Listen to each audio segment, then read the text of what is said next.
So I was excited about that. I'm like, oh my God, okay, this works. It's a vortex.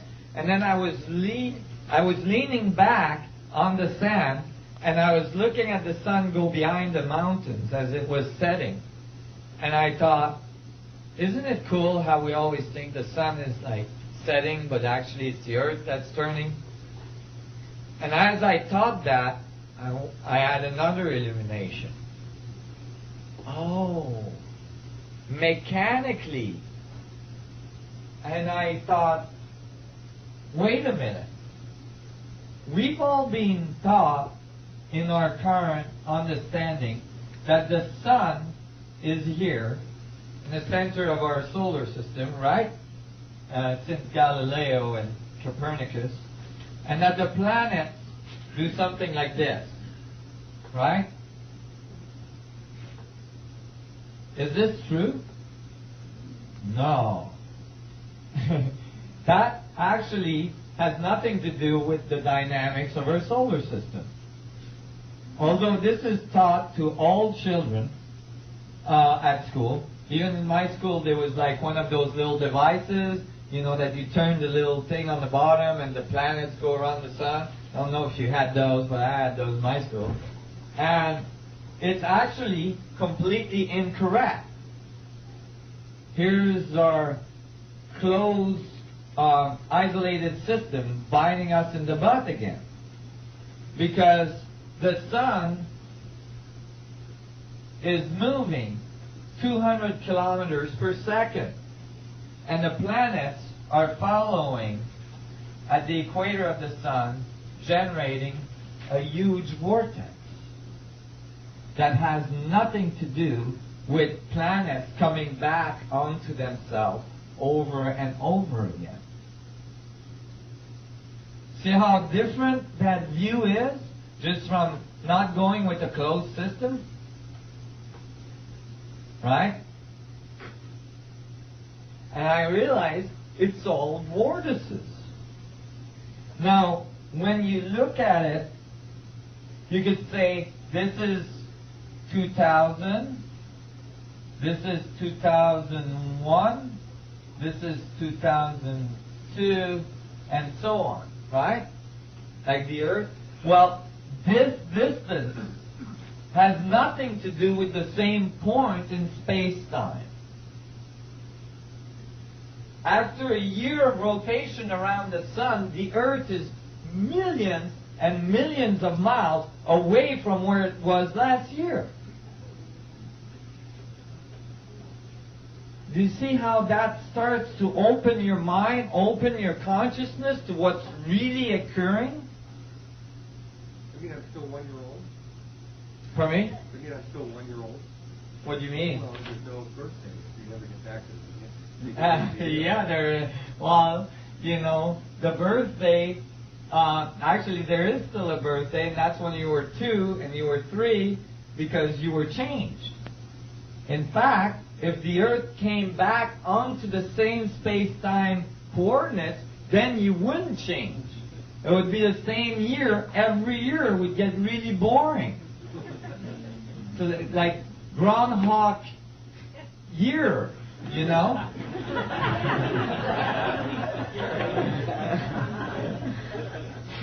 And so that I realized why every moment is a different moment. Every moment is a different moment because we're moving through the geometry of space-time. And every movement through, every point on that spiral is a different point, is in a different relationship to everything else. Could you explain the Coriolis effect and how that fits into this? Well, the Coriolis effect, that's a little more complex. I'm going to explain the Coriolis effect later on. It's going to be easier with the graph on the computer. Go ahead. Well, what you're showing is that time is actually a spiral, not a circle. That's right. So we've miscalculated time as well. Yeah, it's not. That's right. Time is not, and we're going to discuss that in a little minute here. Here, time is definitely this is like a concept of linear time, but plotted over a spiral instead of a line. Okay? Because that's the true dynamic of our planet. Why is this important? Well, in physics, it has its part, and we're going to see that in a minute. But I've used that in psychology. That is that when you look at this, you can say that in each point of time on the planet,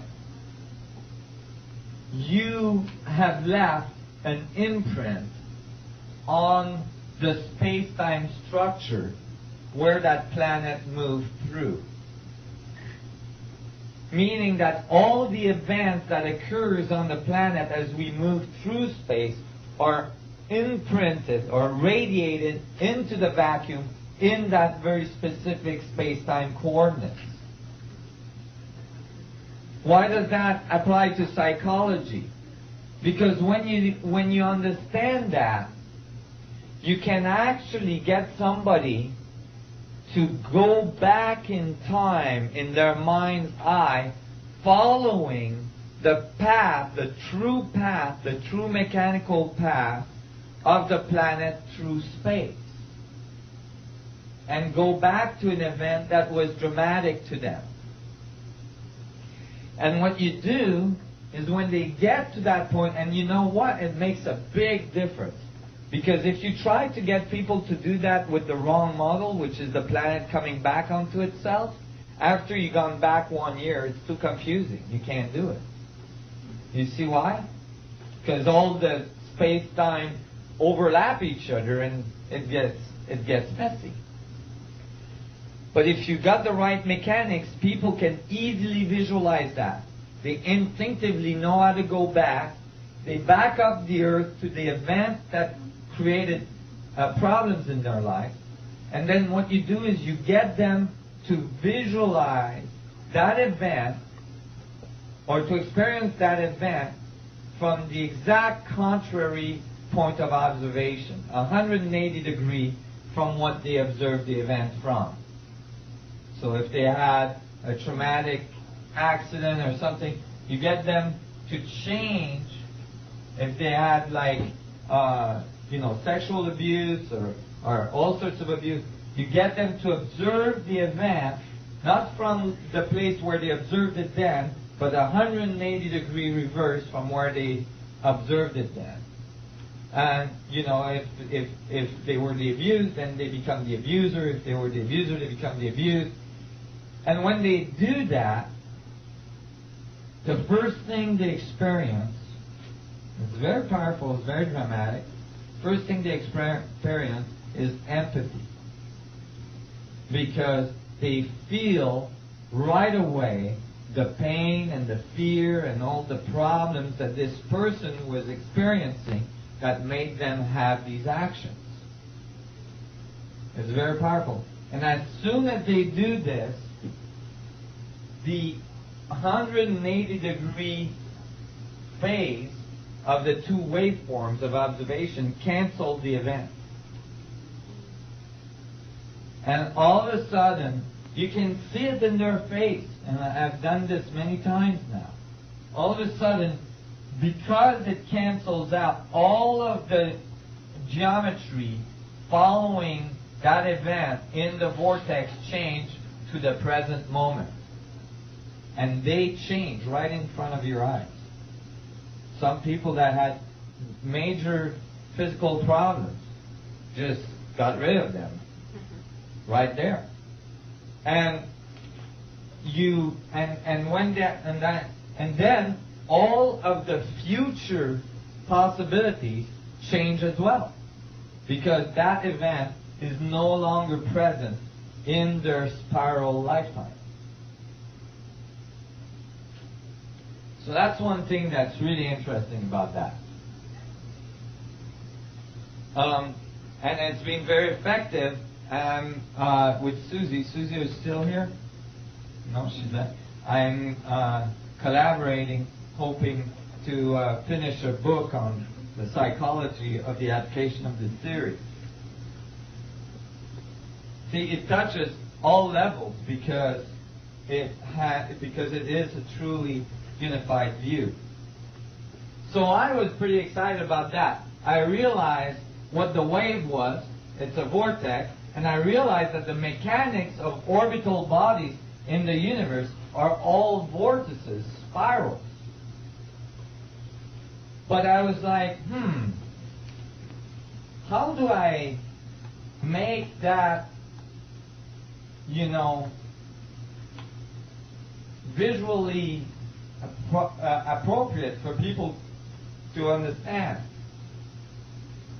I was thinking, I went back to my van, and I thought, I